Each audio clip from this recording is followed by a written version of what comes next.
First innings లో England దూకుడుగా ఆడుతోంది. England openers దంచుకొట్టారు. రెండో రోజు ఆట ముగిసే టైంకి పటిష్ట స్థితిలో ఆతిథ్య జట్టు ఉంది. కేవలం 46 ఓవర్స్లోనే 2 వికెట్ల నష్టానికి 225 పరుగులు చేసింది. మాంచెస్టర్ టెస్ట్ ఫస్ట్ ఇన్నింగ్స్ లో 358 పరుగులకు ఆల్అౌట్ అయింది టీమిండియా. 44 పరుగుల వ్యవధిలో చివరి 4 వికెట్లను కోల్పోయింది.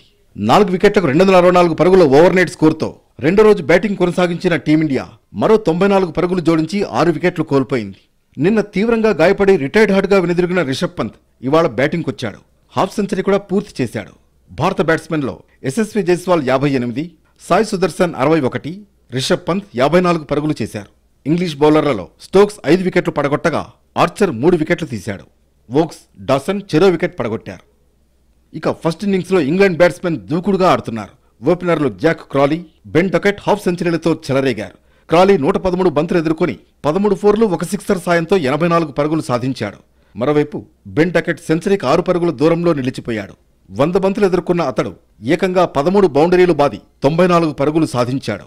భారత అరంగేట్ర పేసర్ అన్షుల్ కాంబోజ్ బౌలింగ్లో వికెట్ కీపర్ ధ్రువ్ జురేల్కు క్యాచ్ ఇవ్వడంతో అతడి ఇన్నింగ్స్కు బ్రేక్ పడింది.